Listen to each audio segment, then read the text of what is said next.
인사드리겠습니다. 안녕하세요. 저를 이렇게 방배동교회에 초청을 해주셔서 감사의 말씀을 드립니다.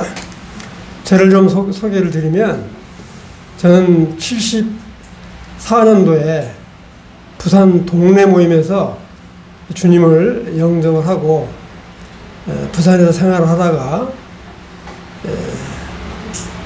지금 연대 모임이죠. 옛날에 서면 모임이라고 그러는데, 서면 모임 개척을 할 때 나와서 함께 하다가 89년도에 서울로 올라와서 지금까지 이렇게 믿음 생활을 해왔습니다. 옛날에 여러분들 잘 아실지 모르겠는데, 관악 모임이라고 거기서 상당히 오랫동안 있었습니다.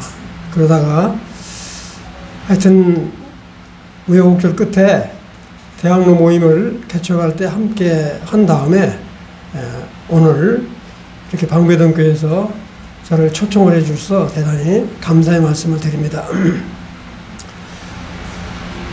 우리 이제 이병님께서 요한계시록을 이렇게 강의를 부탁을 하셨는데 4시간 정도에 다 좀 해 주셨으면 좋겠다 이렇게 말씀을 하셨어요. 근데 제가 아무리 연구를 해봐도 이게 22장이잖아요. 그래서 한 장을 1시간씩 해도 22시간을 해야 되는데, 어떤 사람 보니까 40시간을 했더라고요. 그래서 제가 그런 것까지 다 할 수는 없고, 하여튼 가장 중요하다고 생각되는 부분 4시간 동안에 걸쳐서 설명을 드리도록 하겠습니다. 근데 우선 요한계시록에 나타나는 천년왕국과 새하늘과 새 땅이라고 이렇게 제목을 붙였는데, 우선 여러분들 생각하시기에 천국이란 말을 많이 들어보셨죠? 천국이라는 말은 중국 사람들이 번역을 할 때 천국이라고 말을 한 거예요. 근데 천국 그러면 거의 대부분의 사람들이 죽어서 가는 것으로 알고 있습니다. 천국 그러면 죽어서 가는 것으로 알고 있는데, 지금 여기 나와 있는 천년왕국은 천년왕국하고는 전혀 다릅니다. 그건 이따 말씀드리도록 할게요. 그 다음에 새하늘과 새 땅. 이 천년왕국과 새하늘과 새 땅도 완전히 다릅니다.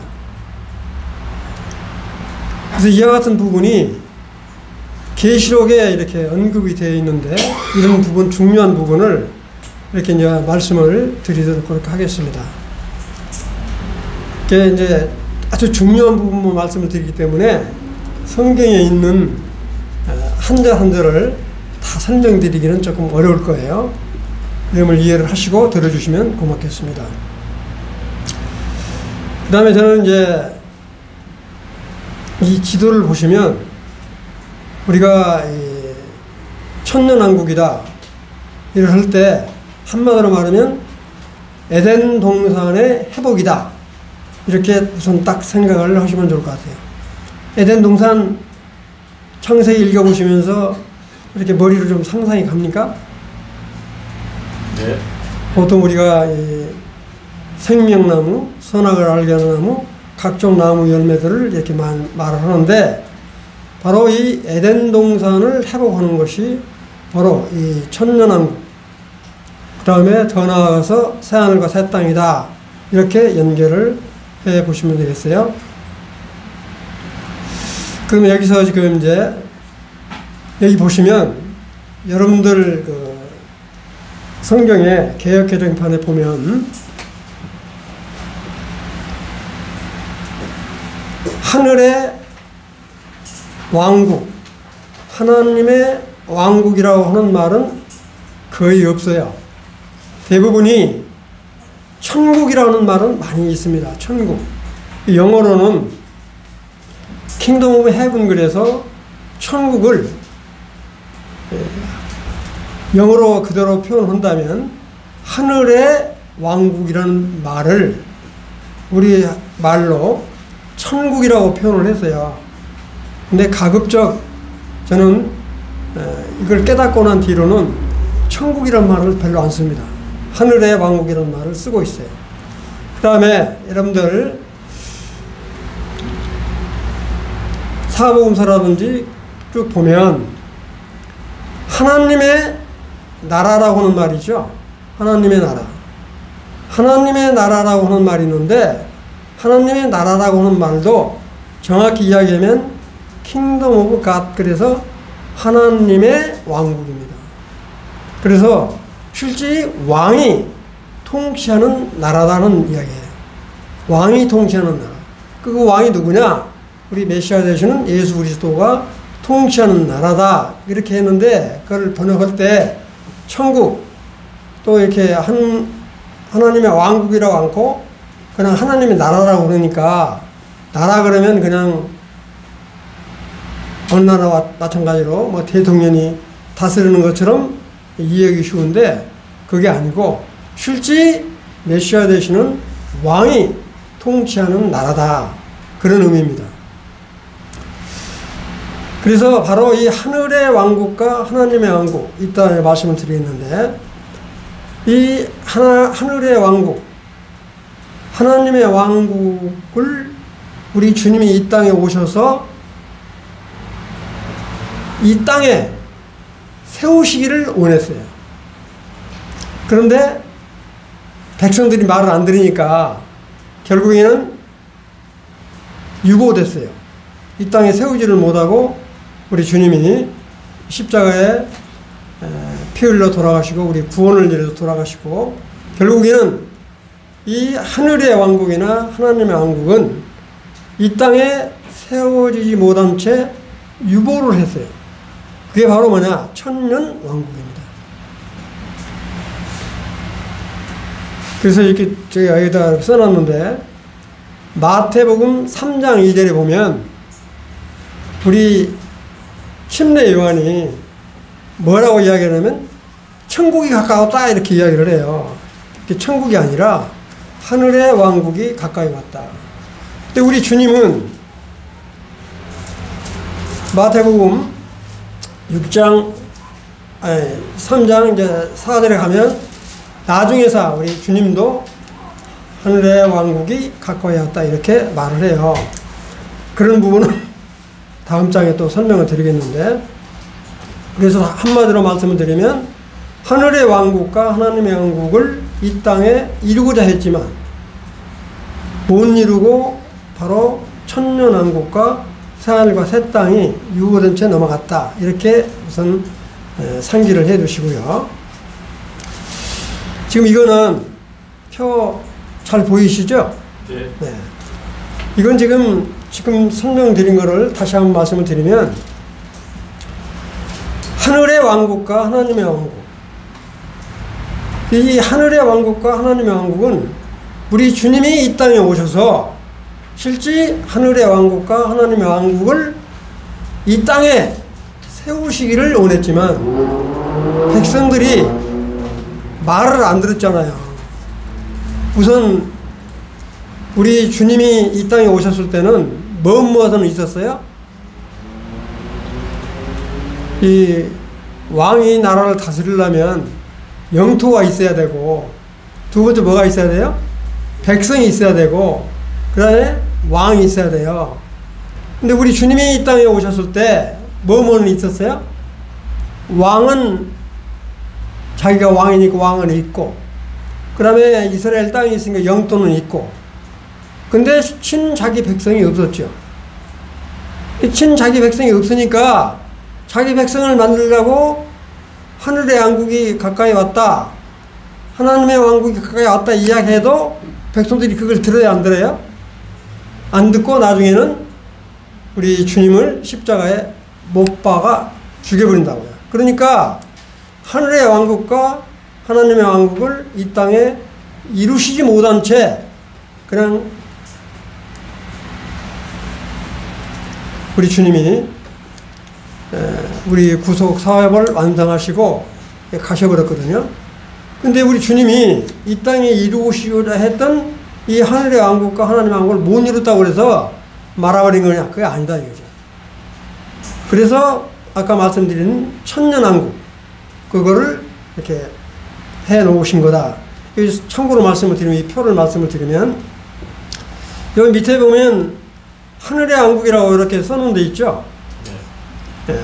그 다음에 그 밑에 보면 하나님의 왕국이라고 이렇게 해놓고 그 밑에는 하늘의 왕국이라고 표시를 해놨는데, 이 무슨 말이냐, 전체 개혁으로서 말씀을 드릴게요. 여기 보시면 마태복음 3장 2절에 우리 누구야? 침례 요한이 하늘의 왕국이 가까이 왔다 이렇게 이야기를 해요. 우리가 말하는 천국이 가까이 왔다 이렇게 말을 해요. 근데 우리 아까도 말씀드렸지만 주님은 마태복음 4장 14절에 뭐라고 말씀하시냐면, 침례 요한보다 조금 늦게 4장 14절에 하늘의 왕국이 가까이 왔다 이렇게 말을 해요. 그런데 마태복음 쭉 보시면 하늘의 왕국이라는 말이 있을 뿐만 아니라 하나님의 왕국, 하나님의 나라라는 말도 있어요. 여러분들이 그 다음에 그 위에 이렇게 하나님의 왕국이라고 표시를 쭉 해놨죠. 그러니까 여러분들 이걸 잘 이해를 하셔야 돼. 우리 주님이 똑같은 마태복음에 하늘의 왕국이라는 표현을 쓸 때는 자기 이스라엘 백성들할 때 말할 때는 하늘의 왕국, 천국이라는 표현을 썼어요. 하늘의 왕국이 가까이 왔다. 자기 백성들한테, 이스라엘 백성한테. 근데 이방인들과 유대인들이 같이 있을 때는 하늘의 왕국이라는 말을 안 쓰고 하나님의 왕국이라는 표현을 썼어요. 하나님의 나라. 그런데 마태복음 말고 누가복음, 마가복음 같은데 다른 일반 서신서에도 전부 뭐라고 나와 있어요? 천국이란 말은 거의 없죠. 뭐만 나와 있어요? 하나님의 나라, 하나님의 왕국이라는 표현이 있어요. 그건 바로 뭐냐? 이방인들한테는 우리 다 이방인들이잖아요. 이방인들한테 이야기를 할 때는 하늘의 왕국이라는 표현을 안 쓰고 하나님의 왕국이라는 표현을 썼다. 그리고 우리 주님은 이처럼 하늘의 왕국이라는 표현을 쓸 때는 자기 백성들한테 쓸 때는 하늘의 왕국이 가까이 왔다 이렇게 쓰시지만, 이 우리가 같이 있을 때, 이방인이나 유대인들이 같이 있을 때는 하나님의 왕국이라는 표현을 썼다 이거죠. 그러니까 우리가 들을 때 하늘의 왕국, 하나님의 왕국 왜 같은 거 아닌가 이렇게 헷갈리는데, 이거 다시 이제 설명을 드리면, 그래서 하늘의 왕국보다는 하나님의 왕국이 범위가 조금 더 넓다 이렇게 보시면 돼요. 이 무슨 말이냐면, 여러분들 이 마태복음 13장에 보면 천국의 비유가 나오죠. 그 천국의 비유가 바로 뭐냐면 하늘의 왕국의 비유예요. 그 천국이라고 다, 그러니까 좀 고쳤으면 좋겠는데 안 고치더라고. 천국이란 표현은 이 중국 사람들이 번역을 우리나라 들어올 때 천국이란 표현을 그렇게 써서 그러는데, 하늘의 왕국이라는 비유를 썼어요. 거기에 몇 가지가 나오냐면 7개의 비유가 나오죠. 마태복음 13장에 보면 그 일일이 떠들어오진 않을게요. 그런데 놀라운 게 뭐냐, 그 하늘의 왕국이라는 표현을 7가지 비유를 들어서 말씀을 하시는데, 거기를 쭉 읽어보면 교회라고 하는 말이 일체 없어요. 하늘의 왕국, 다시 말씀은 천국이라는 말을 천국은에서 이 비유로 쭉 말씀을 하시면서 거기에 교회라는 말은 없어요. 그런데 뭐가 있냐, 여기다 보이지 않는 교회다 그런 말을 써놨죠. 아니, 보이는 교회라는 말을 써놨죠. 보이는 교회라는 말을 써놨잖아요. 그게 뭐냐, 거기를 쭉 읽어보면 가라지가 나오죠. 알곡과 가라지. 아니, 천국에 가라지만 알곡만 있어야지 가라지가 있으면 되겠어요? 가라지란 말이 있고요. 또 뭐가 있어요? 겨자씨. 겨자씨 다 아시죠? 아주 적은 씨앗인데 그걸 심으면 채소처럼 아주 번창한데, 이 겨자 나무가 나무처럼 이게 장상에 커버리거든요. 그건 비정상이죠. 개다시. 그 다음에 뭐가 나옵니까? 누룩이란 말이 나오죠. 누룩은 안 좋은 거죠. 누룩. 그 다음에는 나쁜 고기가 나와요. 나쁜 고기. 아예 하늘의 왕국에 좋은 고기만 있어야지 나쁜 고기가 있으면 되겠어요? 근데 이렇게 비유로 말씀을 하시는데 바로 이 천국 속에 교회라고 하는 비밀이 숨어 있다는 거예요. 무슨 말인지 이해되시죠? 교회. 교회란 말은 없지만 교회라는 말이 숨어 있어요. 그게 바로 어떤 거냐 이거예요. 보이지 않는 교회라는 표현을 썼는데 알포. 그 다음에 뭐가 있습니까? 이 땅 속에 숨겨진 보화가 있었죠. 그 보화를 자기 모든 것을 팔아서 다 샀다고 그랬죠. 근데 그 보화가 또 누구냐 그거 가지고 내가 옥신각 전하는데 그 다음에 진주라는 말이 나오죠. 진주. 진주는 우리 교회를 상징한다고 하는데 진주. 그 다음에 좋은 고기가 나온다고. 이건 바로 뭐냐? 정말로 참 신앙을 가진 교회 성도들을 이야기한다고. 그런 비유예요. 그래서 여기서 이렇게 보시면 이처럼 하늘의 왕국은 천년왕국까지는 이렇게 이어져요. 근데 천년왕국 끝나면 바로 새하늘과 새 땅으로 이어지죠. 천년왕국하고 새하늘과 새 땅으로 말은 뭐 비슷한 것 같은데 전혀 상황이 다릅니다. 이 하나님의 왕국은 바로 이 천년왕국보다도 더 넓은 나라, 바로 뭐냐 하면 새하늘과 새 땅까지를 다 포괄해서 하나님의 왕국이라고 한다. 그렇게 이제 분별을 해요. 이건 바로 내가 그렇게 주장한 게 아니고 미국의 클라렌스 라킨이라고 하는 학자가 했는데 아주 아멘으로 화답이 돼요. 읽어보면.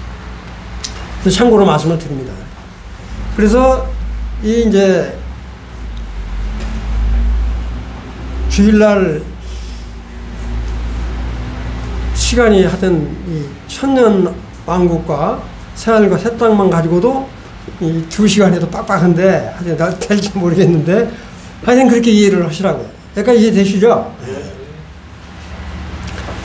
그럼 이 같은 왕국이란 말이 어디 있냐? 왕국이란 말은 다니엘서 2장 44절하고요. 그 다음에 이사야 9장 6, 7절에 보면 반드시 왕국을 세우겠다고 이렇게 나와 있어요. 이건 내가 시간상 다 읽지는 않을게요. 그래 왕국은 그냥 뭐 하는 게 아니라 이렇게 이미 구약에 이처럼 다니엘서 2장 44절 그 다음에 여러분들 나눠드린 유인물을 보시면 여기 좋을 거예요. 그 다음에 뭐냐면 이사야 9장 6, 7절에 보면 왕국이라는 표현이 나와 있으니까 이게 성경에 근거해서 이 왕국을 세운 것이구나 이렇게 이해를 하시면 좋을 것 같아요. 자, 그러면 여기서 이제 그러면 천년왕국은 계시록에 나와 있는 20장 1절부터 15절까지만 나와 있는 게 천년왕국이냐? 아니다. 여러분들이 천년왕국에 대해서 잘 아시려면 에스겔서 40장부터 48장까지를 전부 보셔야 돼요. 이 40장부터 48장까지는 이 천년왕국에 행할 일들을 아주 자세히 언급되어 있습니다. 그런데 계시록에서는 1절부터 15절밖에 없어요. 그러니까 이 두 개를 같이 봐야 천년왕국이 어떻다는 것을 알 수 있어요. 그러면 여러분들이 이해를 하실 게 뭐냐면 이 에스겔에 나와 있는 40장부터 48장까지의 천년왕국을 보여주는 것은 누구를 위한 거냐. 그때 당시에 바벨론 포로로 이스라엘 백성들이 끌려갔거든요. 끌려가서 너무너무 이렇게 70년 동안 지쳐있는 상태예요. 바벨론 포로로 끌려가서 그 포로로 끌려간 이스라엘 백성들에게 비전을 제시해 주기 위해서 이 에스겔서를 쓴 거예요. 근데 이 계시록은 뭐냐?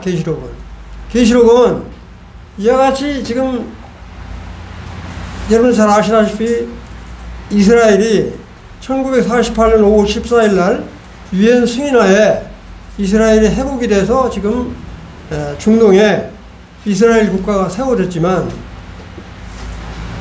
이스라엘 국가가 우리 주 예수 그리스도를 믿는 사람이 지금 현재 1%도 안 돼요. 그렇게 이스라엘 그러니까 하나님을 잘 믿을 것 같은데 그렇게 믿는 사람이 별로 없다고요.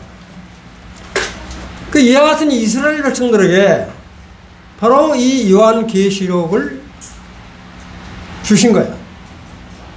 뭐 때문에 줬냐? 계시록에 보면은 우리가 보통 말하는 이 7년 환란이라는 게 있어요. 이렇게 혹독한 환란을 거친다. 그러니까 회개해라. 그런 거예요. 여기까지 무슨 말씀 이해되시죠? 네. 그래서 천년왕국은 에스겔 40장부터 48장하고 계시록 20장 1절부터 15절까지를 통합해서 봐야 천년왕국이 어떤 것이라는 걸 알 수 있다. 그 다음에 이 새하늘과 새 땅은 계시록 21장부터 22장까지 보시면 돼요. 그 다음에 이제부터는 참고로 말씀을 드리면 이 요한계시록 개요를 말씀을 드리면 보통 우리가 요한계시록이라고 표현하시죠. 어떤 사람들은 묵시록이라는 표현을 쓰기도 해요. 묵시록. 묵시록이라는 말은 감춰진 비밀을 말하는 거고 계시록은 드러내는 걸 말을 해요. 근데 여기서 보면 우리 이제 성경에 보면 요한계시록 이렇게 표현을 했어요. 그러니까 요한계시록이라는 표현보다는 실제 아까 처음 첫 장에 반모섬에 우리 사도 요한이 이렇게 끌려가서 환상 중에 우리 주님이 불러주는 거를 사도 요한이 이렇게 기록을 한 거예요. 대피를 한 거다 이거죠. 그럼 실제 쓰게 한 사람은 누구예요? 예수이기 때문에, 예수님이기 때문에 예수 그리스도의 계시라고 말하는 게 정확하다. 이해되시죠? 그러니까 이 사도 요한은 그냥 예수님이 불러준 것을 이렇게 쓰기만 했을 뿐이니까 원칙으로 이야기한다면 예수 그리스도의 계시다라고 이야기를 해야 된다. 이렇게 말씀드리고. 그 다음에 이거는 유대 묵시문학. 그러니까 계시록을 다 읽어보시는 분들은 이해를 하겠지만 이게 도대체 뭔 말인지 하도 이 상징적인 표현이라든가 이런 것들이 많으니까 좀 이해하기 어려운 그런 부분이 많이 나오는데 이게 상징 또 과거, 현재, 미래를 같이 담고 있기 때문에 상당히 우리들이 이해하기 어려운 부분이 있다. 그래서 이거를 한마디로 말하면 천년왕국, 하나님의 왕국이라고 하는 표현을 다시 한번 말씀드리고요. 이건 한마디로 말하면 이 요한계시록은 서신서이면서 애언서다 이렇게 보시면 돼요.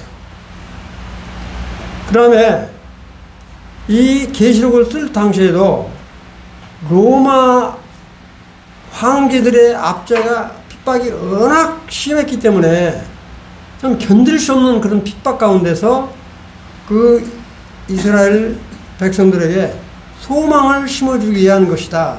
그렇게 이런 애언을 이렇게 준 거라고. 근데 지금은 이스라엘 백성들 뿐만 아니라 우리 이방인들도 이 말씀을 통해서 참 이런 계시가 있구나.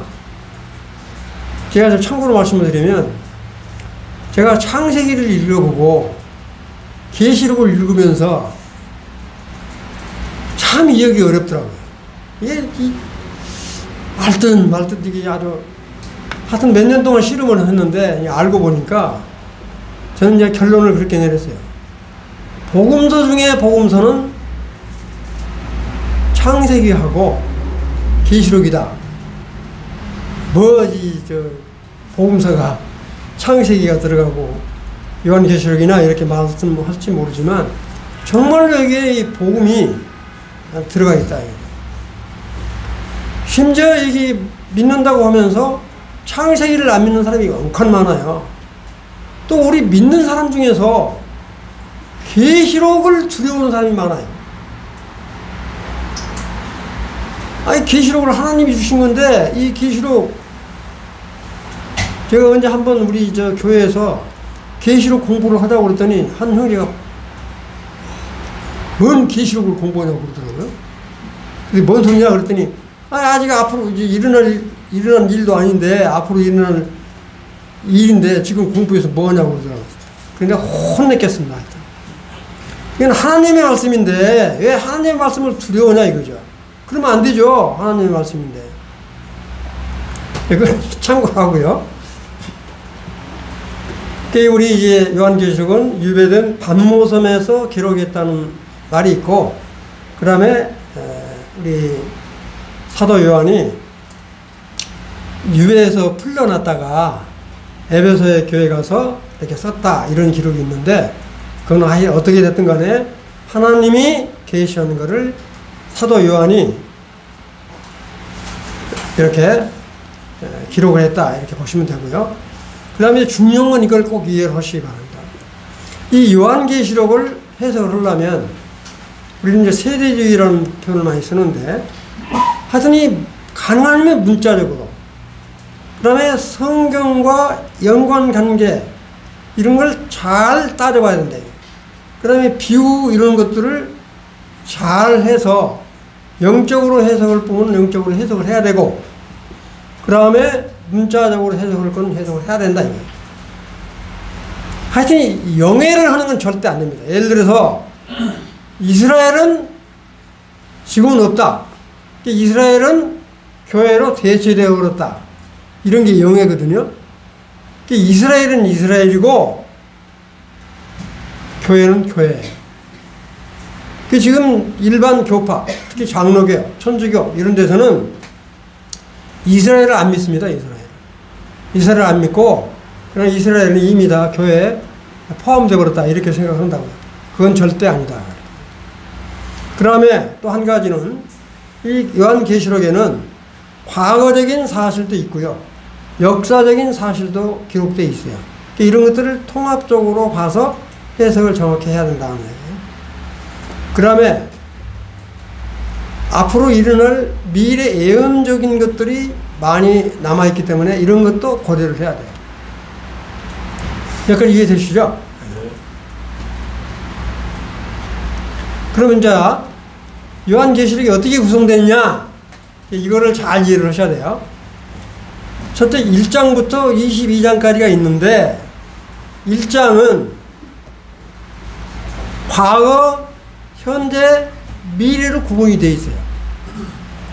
그래서 이거 이제 참고로 말씀드리면,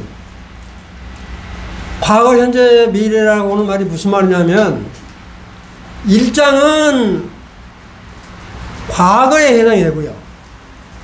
그 다음에 여러분 잘 아시는 아시아, 소아시아의 7개 아시죠? 이 3장은 현재. 그 다음에 4장부터 22장까지는 미래예요, 미래. 이렇게 구성이 돼 있어요. 이렇게 쓰실 때.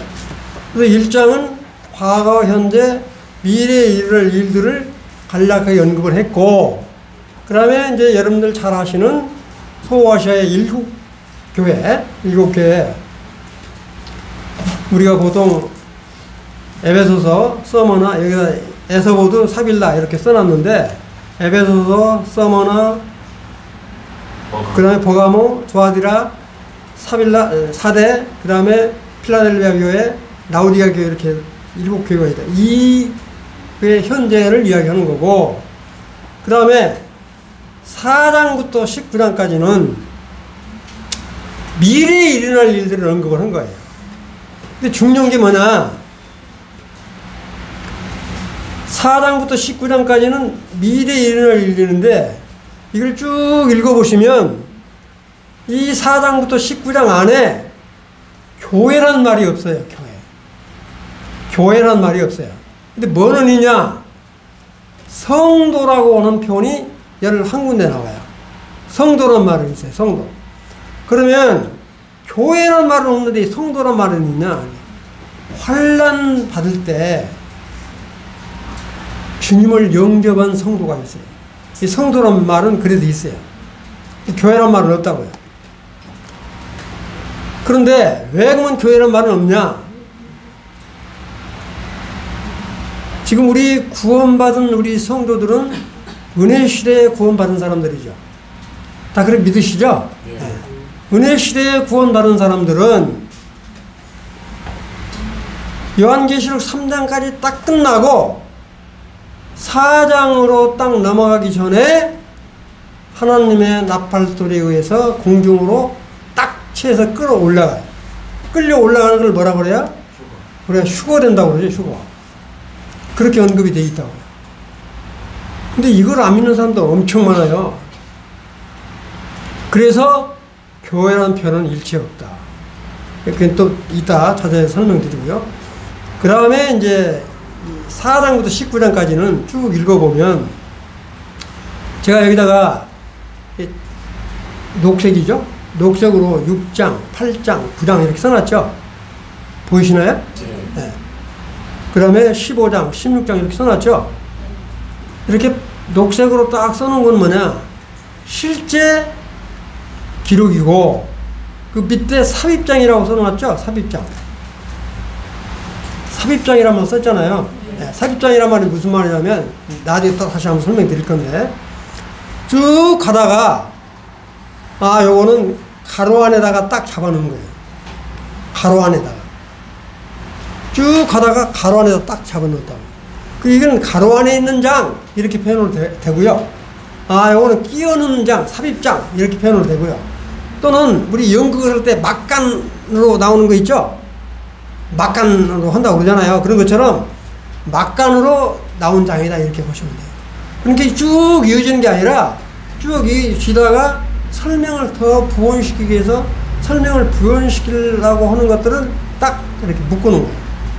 그거를 분별해서 읽으면 이해가 되는데 그 분별을 이해 못하면 막 이게 뒤죽박죽 된다고. 그 다음에 아까도 말씀드렸지만 20장은 천년왕국에 대한 것, 그 다음에 21장부터 22장 5절까지 22장 5절까지가 새하늘과 새 땅이에요. 5절부터 21절까지는 요한계시록에 나타난 모든 사항들을 다시 한번 언급해 주는 거예요. 그러니까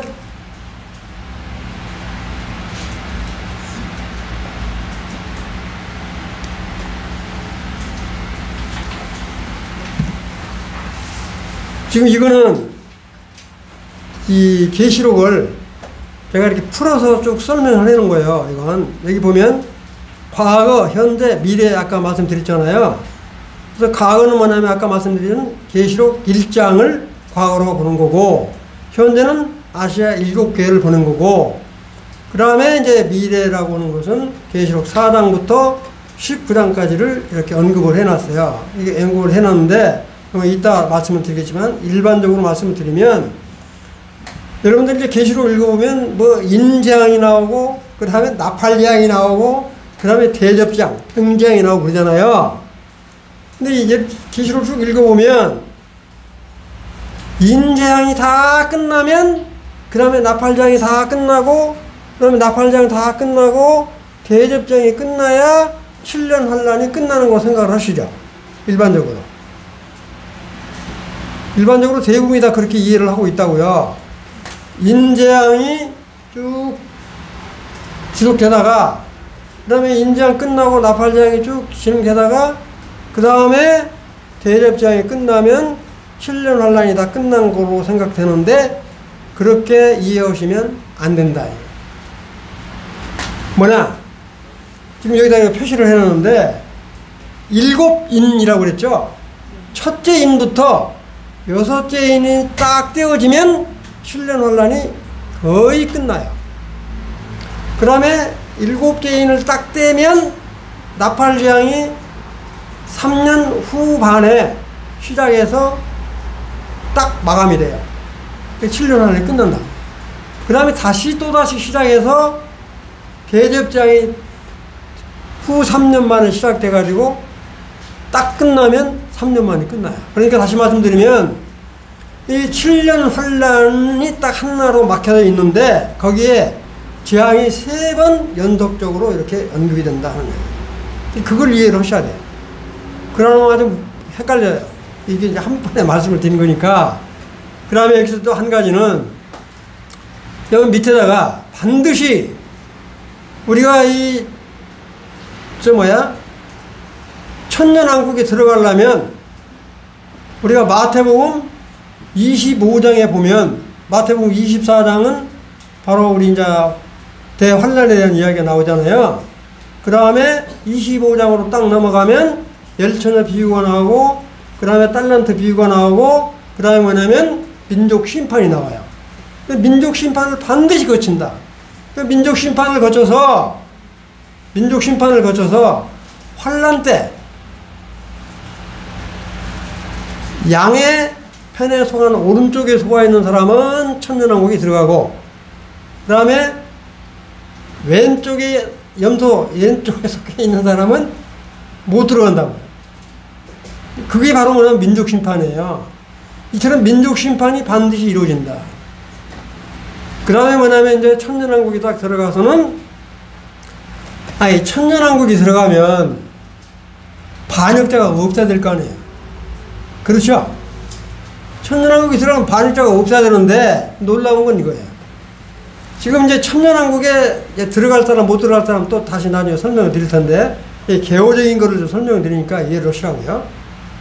뭐냐면 천년왕국에 들어가는데 바로 우리는 이미 구원받아서 하늘로 들려 올라가 버렸기 때문에 지상에서는 7년 환란이 벌어지고 있는 동안 천상에서는 우리 주님은 신랑이고 우리를 구원받은 우리를 뭐라고 그래요? 신부라고 그러죠. 혼인잔치를 벌린다고. 우리는 혼인잔치를 벌리고 이제 7년 환란이 거의 끝날 때쯤 우리 주님과 함께 우리는 지상재림을 해요. 우리는 실제 얘기 지상재림을 해요. 그런데 주님을 안 믿고 7년 환란을 통과하는 사람이 있어요. 7년 환란을 하여튼 혹독한 시련을 당해서 7년 환란을 통과하는 사람이 있다고요. 7년 환란을 통과하는 사람 중에서 끝까지 그런 재난을 통해서 예수 그리스도를 구주로 영접하는 사람이 엄청스럽게 많아요.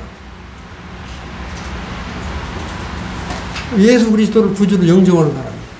그래서 그건 뭐냐면 이제 오늘 저녁에 거기까지 나갈지 모르겠는데 벌써 시간이 이렇게 걸렸네. 이러면 안 되는데.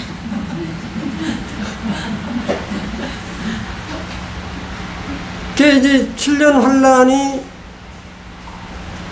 통과하는 사람 중에서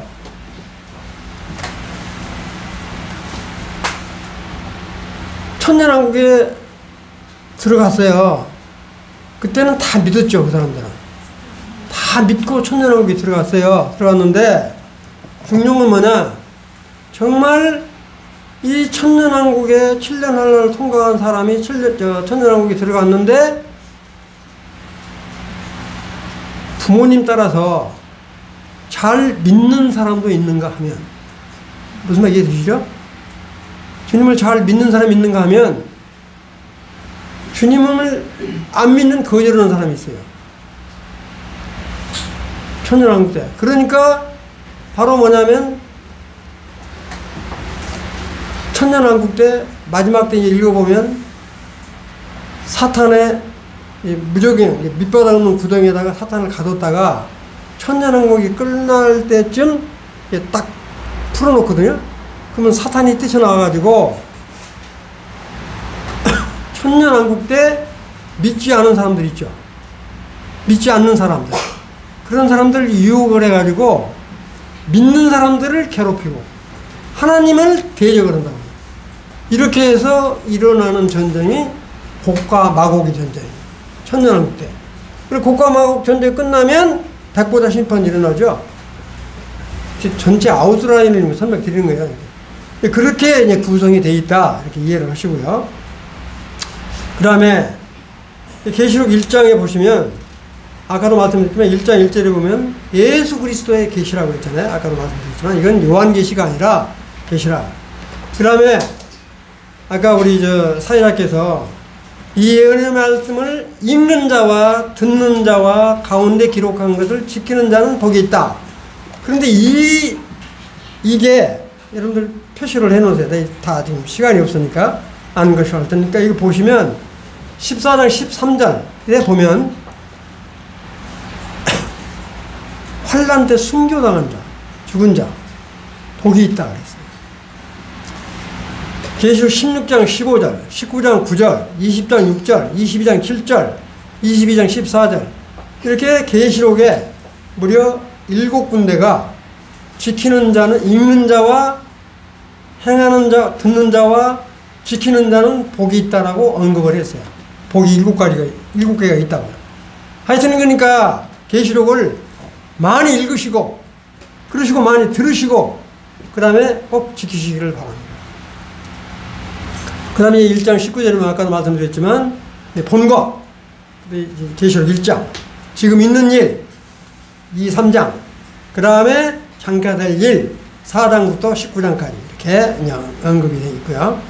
그 다음에 이제 2, 3장은 바로 뭐냐면 소아시아 7개를 말하는 거예요. 소아시아 7개. 이 소아시아 7개는 여기 보시면 에베소 교회 있죠?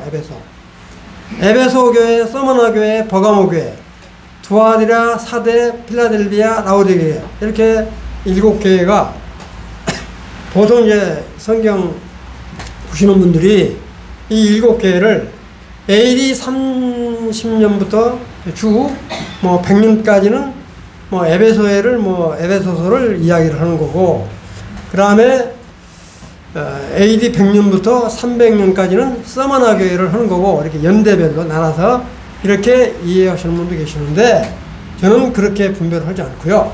하여튼 이 7교회는 지금도 마찬가지라고 저는 생각이 돼요.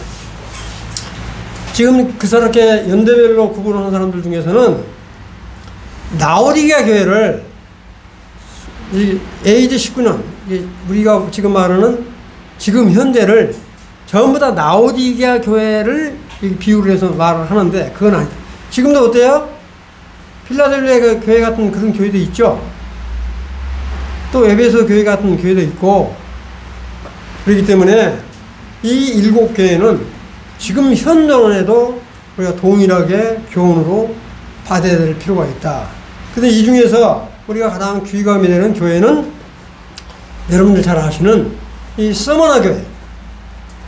이 서머나 교회는 아주 유명한 폴리갑 장로가 있었죠.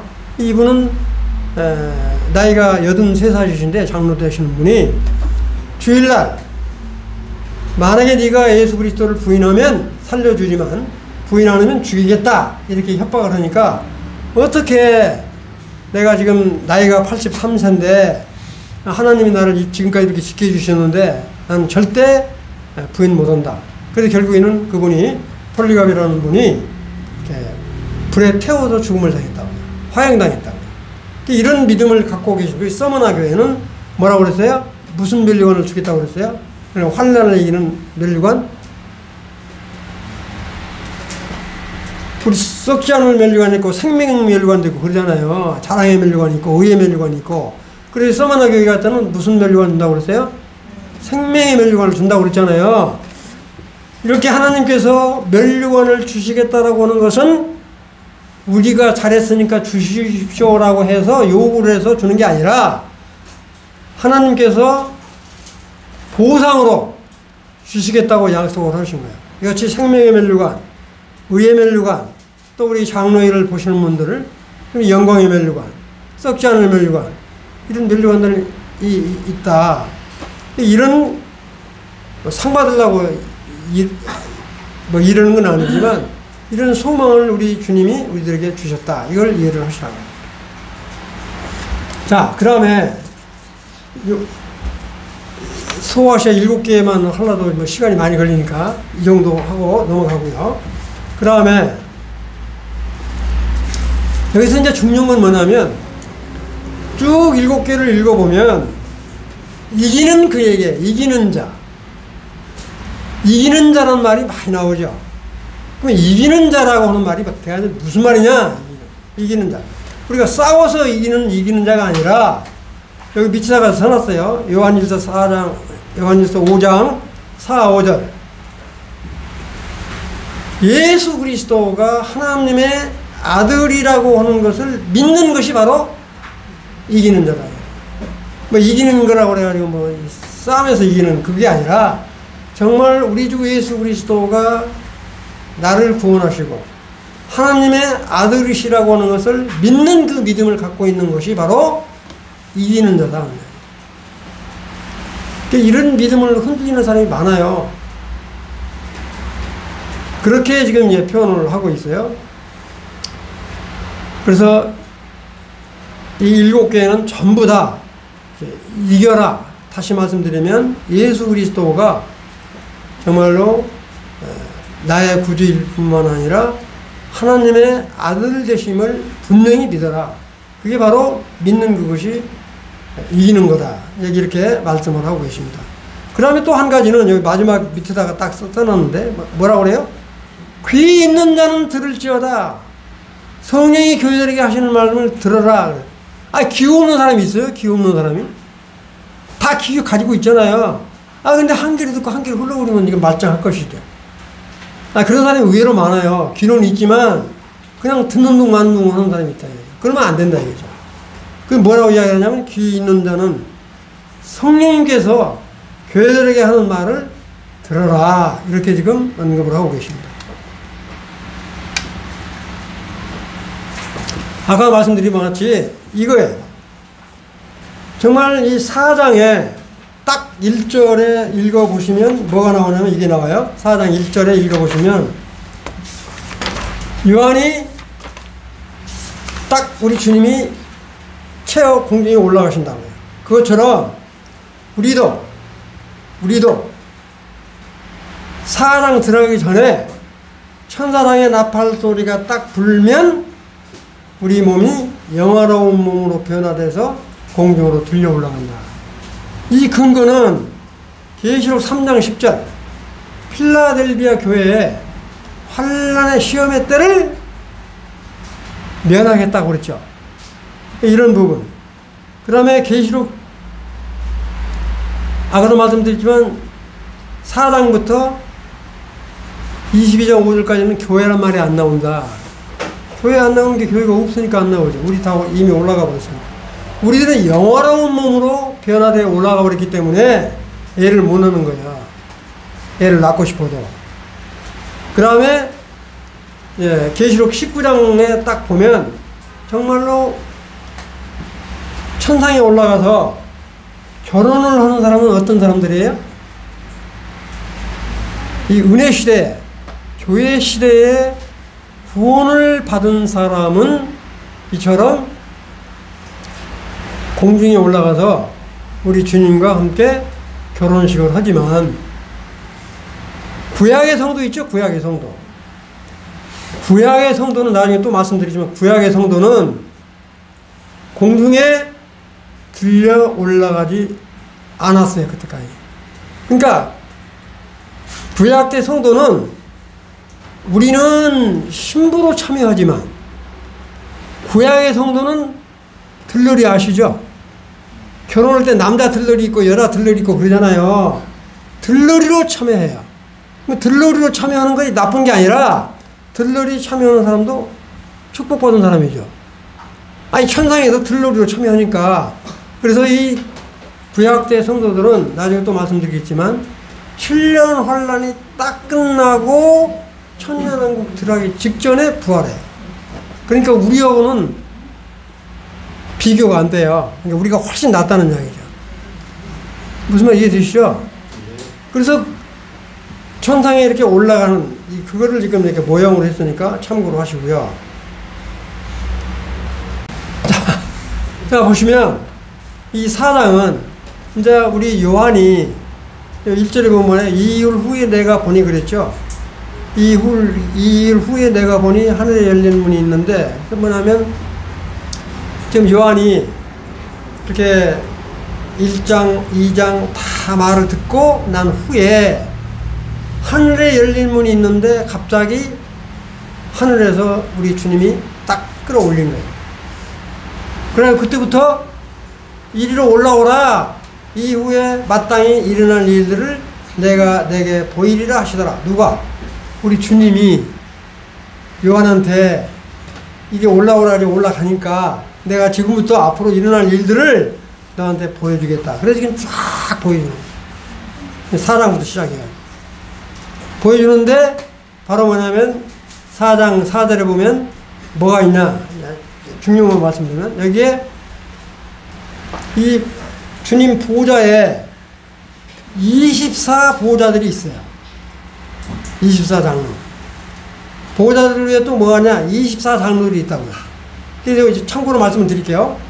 24장로를 저도 처음에는 이제 그렇게 생각을 했는데 24장로가 누구냐? 내가 이제 구약의 12지파, 신약의 12사도를 합쳐서 24장로라 한다. 이렇게 분별하는 사람도 계세요.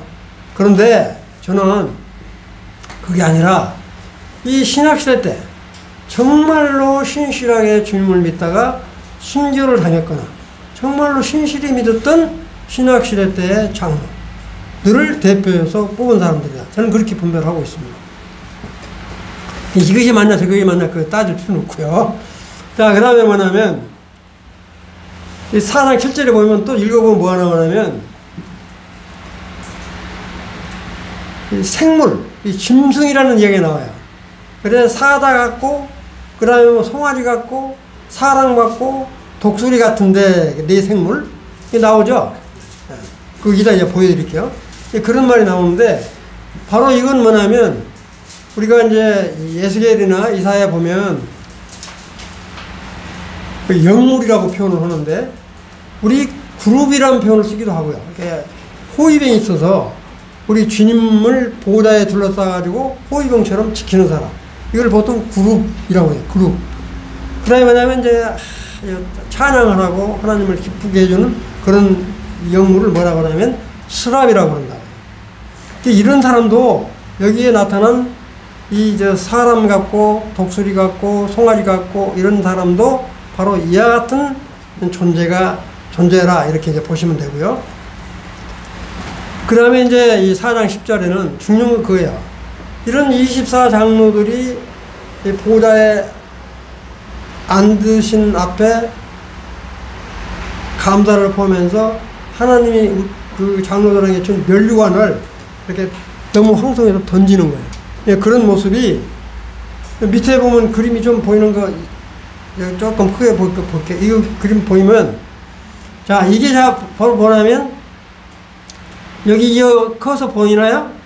사람 같고 그 다음에 여기 뭐예요? 사자 같고 그 다음에 여기는 뭐예요? 소. 그 다음에 가운데 이렇게 날개 달라있는 건 독수리예요. 독수리. 네 생물이 이런 모습 이게 상징이니까 그렇게 이해를 하시라고요. 그 다음에 이제 보좌는 여기 보면 12명 보좌 지금 여러분들이 보시면 왼쪽에 보시면 여기 12보좌 가운데 이렇게 스랍 그룹이 이렇게 있고요. 그 다음에 여기는 향단이 있는 게 이렇게. 네 생물과 24장로가 이렇게 둘러싸여서 지금 그런 상태에서 지금 우리 주님이 사도 요한한테 지금 이렇게 환상을 보여주는 겁니다.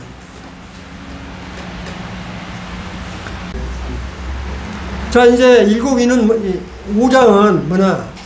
아까 제가 말씀드릴 때 인재앙이라고 그랬잖아요. 인을 떼는 준비를 하는 장이에요, 5장이. 그래서 여기 보면 이 7인이라고 해서 실제 7인이 이렇게 되어 있지는 않지만 상상으로 이렇게 그려놓은 거예요, 7인. 그래서 이 7인을 뗄 만한 사람이 누군가 해서 뗄 만한 사람이 없으니까 이 사도 요한 7은 막 울어요. 그래서 뗄 만한 사람은 바로 어린 양 예수 그리스도가 뗀다. 이렇게 이제 나와요. 그렇게 보시면 5장 1절에 보면 지금 말씀을 드렸고요. 보좌에 앉으신 오른손에 두루마리가 있으니 안팎으로 이렇게 써져 있는 7개인이 있어요. 그 다음에 이제 8절에 보면 내 생물과 이 사람들이 그 어린 양 앞에 엎드려 검은고와 향이 가득한 금대접을 갔으니 향은 성도들의 기도를 많이 하는 거예요. 그 다음에 5장 9절에 보면 새 노래를 불러 이르되 두루마리를 가지고 그 인봉을 떼기에 합당하시도다. 누구냐면 아까 말씀드렸던 예수 그리스도가 인봉을 떼는 거예요. 그 다음에 5장 10절은 아주 중요한 말이에요. 5장 10절 여러분들 그 책에다가 또글뱅이를 딱 쳐놓으세요. 뭐냐, 정말로 이 구원받은 자들, 이 그들이라고 하는 말이 구원받은 자를 말하는 거예요. 그러니까 이게 우리는 다 구원받아갖고 들림받아서 하늘 위로 올라갈 거 아니에요. 우리들은 뭐 어떤 역할을 하냐, 제사장 역할을 할 뿐만 아니라 그 다음에 뭐라고 그러세요? 그들의 땅에서 왕노릇 할 거다. 이건 하나님이 약속한 거니까 우리가 왕노릇 하겠다고 한 말이 아니라 하나님께서 말씀하신 거야. 이거는 그들로 우리 하나님 앞에서 나라와 제사장들, 우리를 제사장으로 삼으셨을 뿐만 아니라 뭐냐면 왕노릇 하도록 했다 하는 이제 그런 의미를 하시면서 바로 이제 그 다음 장 보시면 이제 7년 환란 들어가는 부분인데 요거는 설명을 좀 드릴게요. 7년 환란이라는 말이 계시록에는 안 나와 있어요. 1260일이면 이렇게 나와 있지만 안 나와 있는데, 이거를 요한계시록을 이해를 하려면 아까도 말했지만 계시록, 다니엘 이런 걸 같이 보셔야 돼요. 요엘서라든지 다 같이 봐야 되는데, 이 7년 환란을 이해를 하려면 다니엘의 70일을 반드시 이해를 하셔야 돼요. 요건 간단히 설명을 드릴게요. 복잡하게 설명을 드리고 또 시간이 많이 가는데, 뭐냐, 밑에다가 아닥사스다 왕 7년, BC 457년에 바로 뭐냐면 성벽 완공을 하는 명령이 떨어져서 완공할 때까지가 457년에서 BC 408년까지가 7주 7일이라고 그래요. 7일에. 그 다음에 BC 408년부터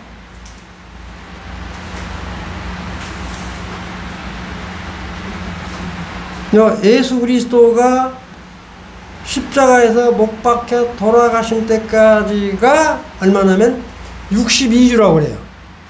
그러니까 62주하고 7주 합치면 얼마예요? 69주죠? 네. 69주는 이미 지나갔어요. 우리 주님 돌아가셔가지고 승천하셨잖아요. 그때까지가 69일에 지나갔다고요. 근데 한일회가 남았어요. 한일회가 어디냐? 여기 지금 보시면 왼쪽 끝물에 보면 7년 환란 시대라고 되어 있죠? 이 7년 환란 시대가 바로 뭐냐면 한일회예요. 한일회 합치면 70일이죠. 앞에 7일회하고 62일회하고 한일회 합치면 70일이잖아요. 그런데 의외로 이 성경학자들이 은혜 시대를 빼버린 데가 엄청 많습니다. 이 은혜 시대요. 가운데 은혜 시대라고 써놨죠? 이 은혜 시대나 7년 환란을 이미 지나가 버렸다. 이렇게 이야기하는 사람이 엄청 많아요. 근데 우리 세대주의 또 우리 분별은 언제 7년 환란이 일어날지는 모르지만 7년 환란이 일어나게 예수 그리스도가 십자가에서 죽으시고 부활한 뒤로부터 7년 환란이 일어날 때까지를 뭘로 보냐? 은혜 시대로 보고 있다. 교회 시대, 은혜 시대로 보고 있다. 그래서 지금 이 시대를, 여기 있는 이 시대를 은혜 시대로 보고 있는 거예요. 그 다음에 뭐냐면 7년 환란 시대, 이게 바로 뭐냐면 한일회인데, 여기 참고로 말씀을 드릴게요. 여기 보시면 요 7년 환란이 일어나는데 여기다가 전 3년 반, 후 3년 반이라고 써놨죠? 네, 이 중간이 있어요, 중간. 그러니까 7년 환란이 막 시작되기 전에 적그리스도가 나타나서 이스라엘과 평화 조약을 맺어요. 평화 조약을. 근데 지금 이스라엘의 제3성전을 짓기 위해서 모든 기구들을 전부 다 만들어 놨어요. 혹시 인터넷 가가지고요, 제3성전이라고 딱 치면 쫙 떠요. 한번 보시라고. 이미 성전을 지을 기구들은 다 만들어 놨어요. 아마 제가 분별하기에는 트럼프가 아마 그 일을 저지르지 않나 이렇게 생각이 드는데, 하여튼 이 7년 환란이 바로 전이든 전 3년 반에 제3성전은 지어질 것이다. 근데 평화조약을 맺거든요. 이스라엘하고 적그리스도하고 평화조약을 딱 맺고 전 3년 만이 딱 되는 중간에 이 적그리스도가 내가 하나님이다 라고 언급을 하는 거예요. 그때서 이스라엘 사람들이 아이고 내가 이 사람한테 속았구나 하고 그때 발버둥쳐야 이미 때는 늦은 거예요. 그때부터 이 적그리스도가 엄청스럽게 핍박을 해요. 바로 그게 뭐냐, 7년 환란을 대환란이라고 하는데 7년 환란을 대환란이라고 하면 안 되고요. 7년 환란은 그냥 7년 환란인데 후 3년 반을 대환란이라고 해요. 이제 우리 예레미야 30장 3절에 보면 야곱 때라고 나오죠. 야곱의 한나는 때라고 나오잖아요. 바로 이 후 3년 반을 대환란이라고 해요. 엄청스럽게 어려운 때라고 해요. 도저히 이제 나중에 보면 알겠지만 정말 견딜 수 없는 그런 혹독한 재앙들이 떨어져 나옵니다.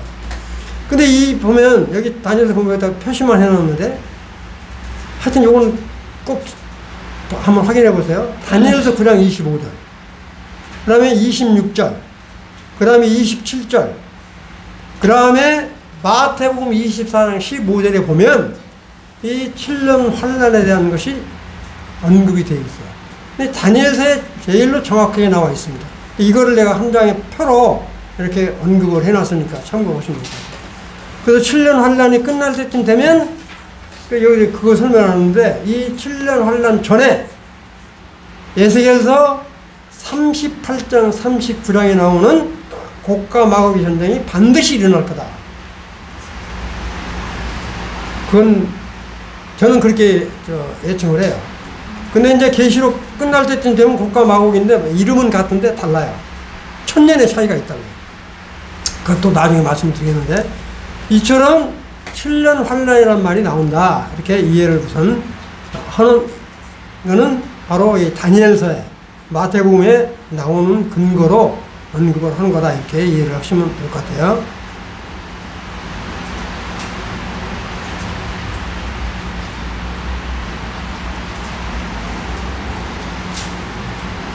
이건 제가 다니엘 70일에 대한 근거를 명확하게 언급을 해놓은 거니까 참고로 지금 설명드린 거를 근거를 명확해. 이것 때문에 뭐 옥신각신하는 경우가 많아서 참고로 이렇게 해놓은 거니까. 자, 이거는 굉장히 중요하니까 이 계시록 전체에 나와 있는 거를 언급을 이렇게 해놨어요. 제가 뭐를 했냐면 7인 재앙, 7 나팔 재앙, 7 대접. 7 대접이라고 하기도 하고 대접을 병재앙이라고 돼요. 우리 물 딸 때 주둥이가 넓은 거는 대접이죠. 그 다음에 호리병 이렇게 병 돼 있는 거는 주둥이가 좁죠. 그래서 환란 때 주둥이가 넓은 거로 보는 건 대접이라고 그러고요. 아주 호리병처럼 딱 따라붙는다고 해서 병이라고 그러는데, 킹제임스에서는 대접이라는 표현을 안 쓰고 병재앙이라고 이야기를 하고요. 일반적으로 개역개정에는 전부 다 대접재앙이라고 나와 있어요. 그래서 대접이나 병이나 똑같은 말인데 그건 참고로 이렇게 하시라고요.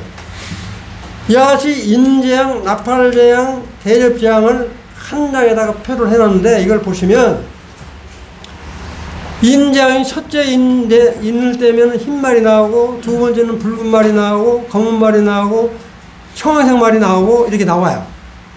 날이 나와. 근데 이것도 지금 바로 말씀을 드릴게요.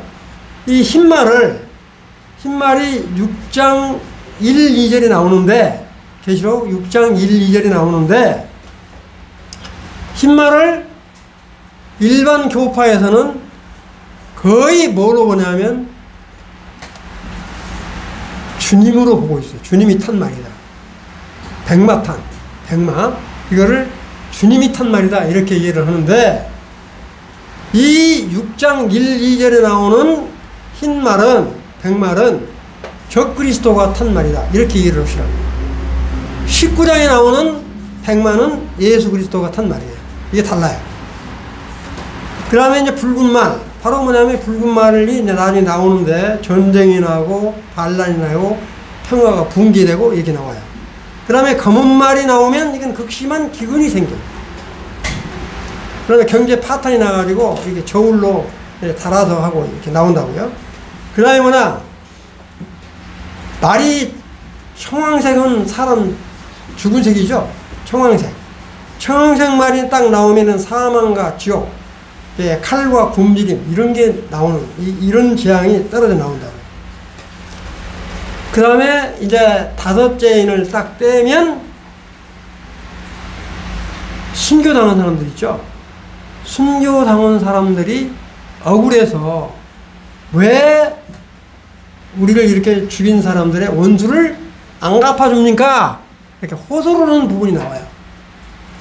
그 다음에 여섯째 인을 딱 떼면, 이렇게 빨갛게 딱 표시를 해놨는데, 여섯째 인을 딱 떼면 지진과 천체 대혼란으로 아주 굉장히 극한 상황이 벌어져요. 이건 바로 뭐냐면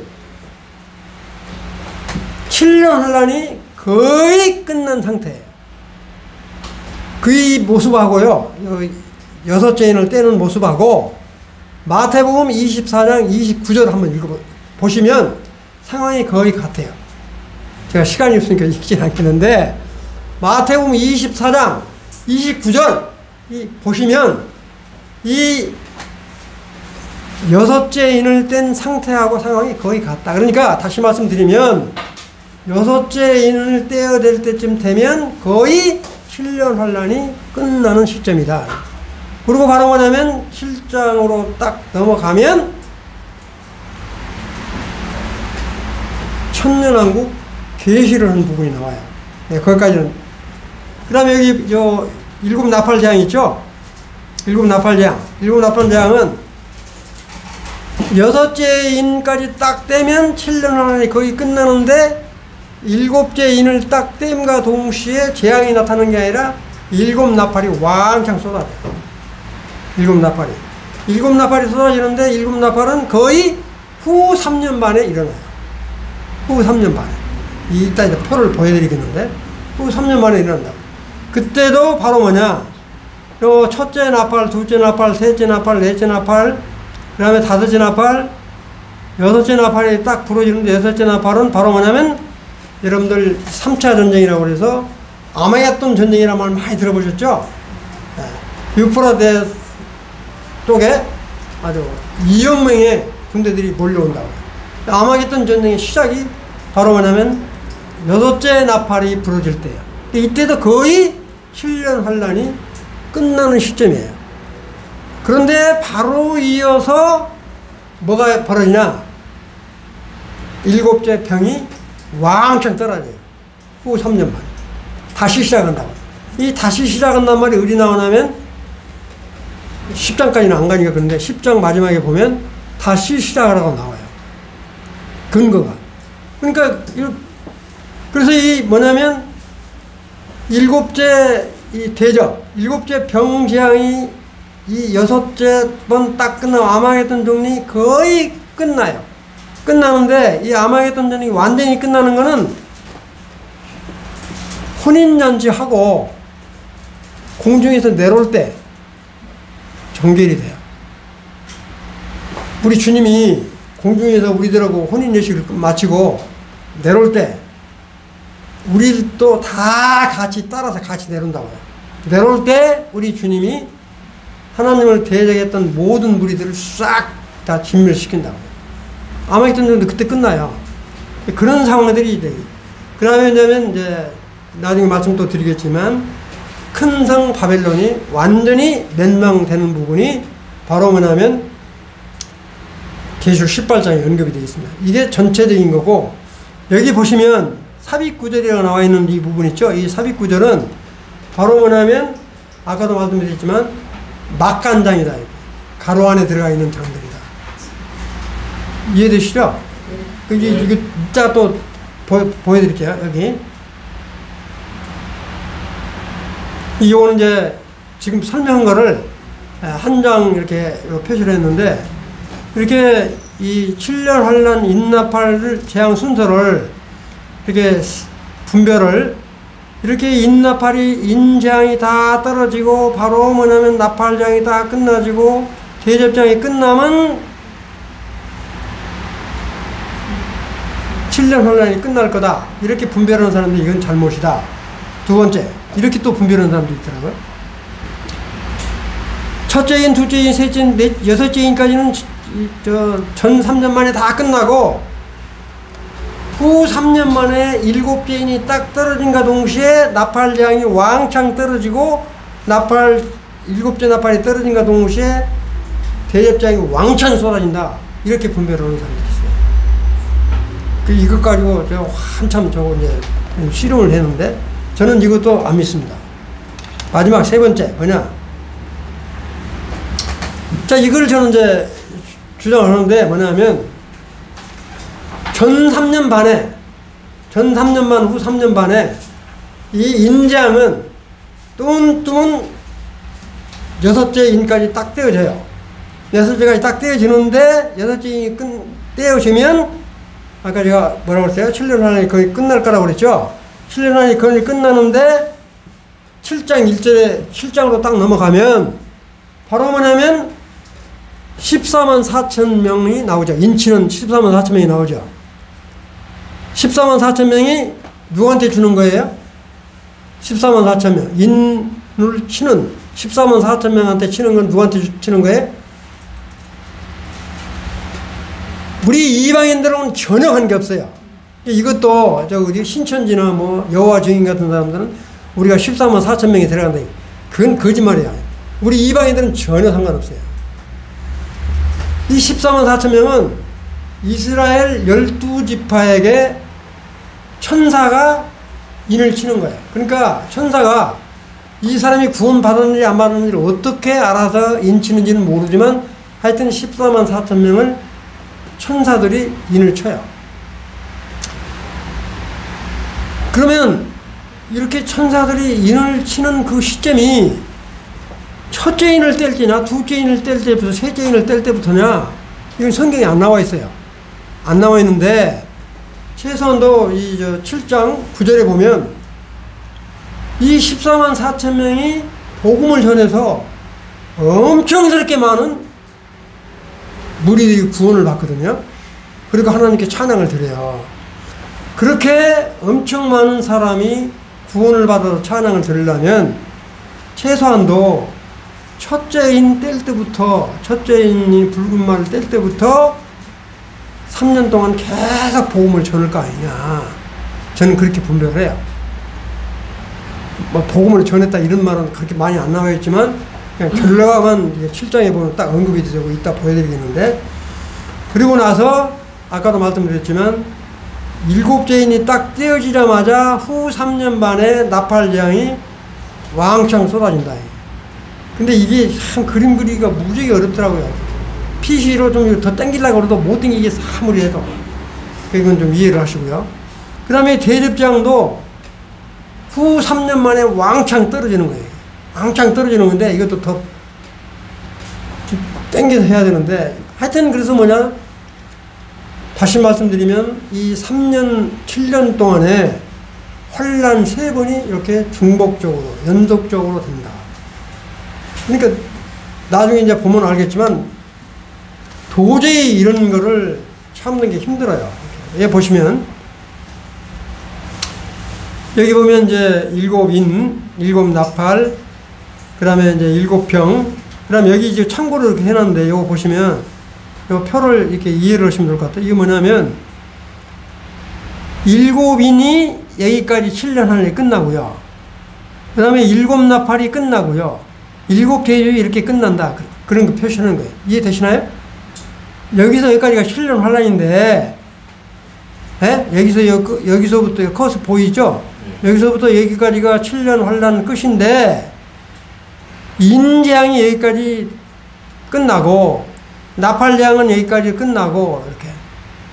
후 3년만 7대접은 아주 좁게 왕창 쏟아진다. 그러니까 7년 환란은 딱 정해져 있는데, 인재앙은 넓게, 그 다음에 나팔재앙은 좁게, 대접재앙은 짧게, 이걸 또 역으로 뒤집어서 이렇게 표시를 해놨어요, 내가. 요거나 같은 거니까, 무슨 말 이해되시죠? 이렇게.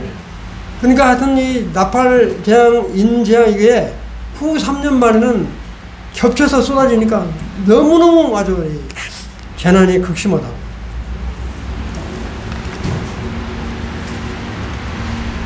자, 헌집에 여기까지만 할게요.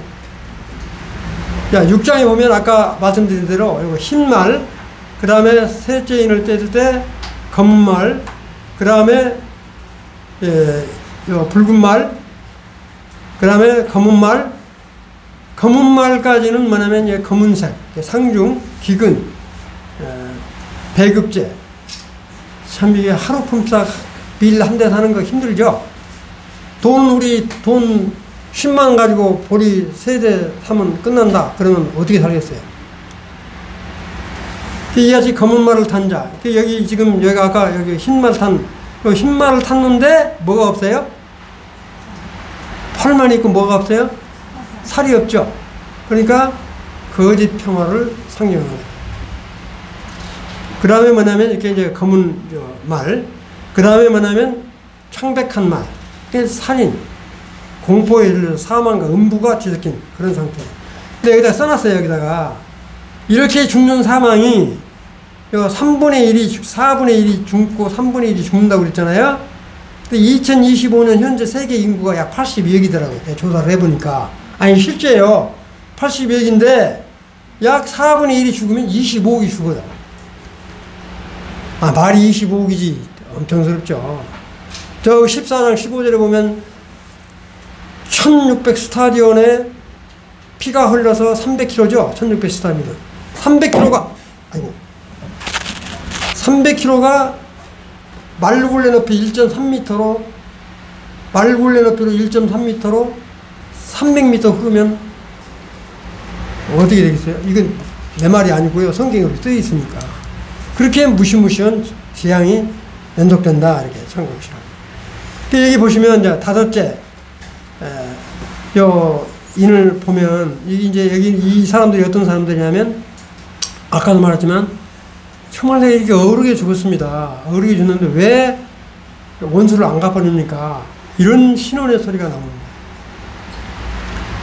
근데 이제 여섯째 인을 딱 떼면, 바로 뭡니까? 해가 검게 되고, 달이 뿔뽑게 되고, 별이 떨어지고, 지진이 나가지고 쓰나미가 나면,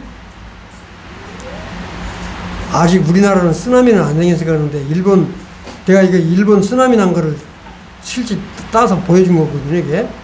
근데 너무 놀라운 게, 여기 보시면, 해가 검게 된다고 그랬잖아요. 예? 여섯째 인을 떼면 해가 검어진다고 그랬어요. 근데 여러분들 참 이런 생각을 해봤어요. 제가 이걸 보면 볼수록. 아파트 우리 20층, 30층, 40층, 50층 이런 데 사시잖아요. 다 돈 많은 사람들이 그 높은 층에 사시죠. 만약에 이 사람들이 이때까지 살다가 해가 검게 딱 검어져가지고 저 지진이 나고 그래가지고 전기가 끊어져 버리고 물이 끊어지고 해가 검게 돼서 추워지면 대관절 30층, 40층, 50층에 사는 사람들 어떻게 살까? 아니 그러잖아요. 말처럼 냉장고 다 불 꺼져 버렸죠. 그럼 화장실에다가 일 본 거 어떻게 처치를 해요? 이게 웃을 일이 아니에요. 안 믿는 사람은 그런 걸 생각해야 되는데 생각도 안 쳐. 그렇게 무시무시한 재난을 예고를 하고 있어요. 근데 이거를 왜 이런 거를 하나님이 잔인스럽게 인하네. 하나님께서 이스라엘 백성들이 너무너무 말을 안 들으니까 이런 재앙을 통해서라도 돌아오도록. 근데 재난 중에서도요, 하나님께서 내 백성아 돌아오라. 내 백성아 돌아오라. 이렇게 이야기를 해요. 얼마나 치고나면. 그래도 안 들어요. 그래도 끝까지 안 듣고 죽는 그런 모습이 나오는데, 이런 모습이 나옵니다. 이게 지금 6째 인이에요. 자, 이제 여기 있는 거까지만 제가 그냥 설명을 드릴게요. 이 7장을 딱 보면, 이 7장은 삽입장이에요. 6장까지 6째 인을 다 떼고, 바로 8장으로 와서 7째 인을 떼면 8장으로 넘어가면 되는데, 6째 인까지 뗀 거를 이 7장에다가 언급을 해 놓은 거예요. 무슨 이해되시죠? 그러니까 6장 끝나면 바로 7장 빼버리고 바로 8장으로 건너뛰면 8장 1절에 보면 이제 7째 인이 나온다고요. 그렇게 되면 되는데 이 7장에 지금 첫째 인부터 시작해서 6째 인까지 사항을 중간중간 넣었지만 다 모든 거를 여기다 딱 써놨어요. 그래서 제일 중요한 부분만 언급을 드릴게요. 이거 뭐냐? 요새 요 7장 4절에 보면 내가 인침 받은 자의 수를 들으니 이스라엘 자손의 각 지파 중에서 인침을 받은 자들이 14만 4천이니 그랬죠? 자, 여기 한 가지 이렇게 드릴게요. 14만 4천이라고 그랬죠? 12지파 12지파 중에서 우리 12지파가 이렇게 역대상 에스겔서 쭉 나오는데 이 계시록에 나오는 12지파를 쫙 보면 단지파와 에브라임 지파가 빠져 있어요. 단지파와 에브라임 지파가 빠져 있는 이유가 있어요. 왜냐? 이 단지파와 에브라임 지파는 우상을 엄청 섬겼거든요.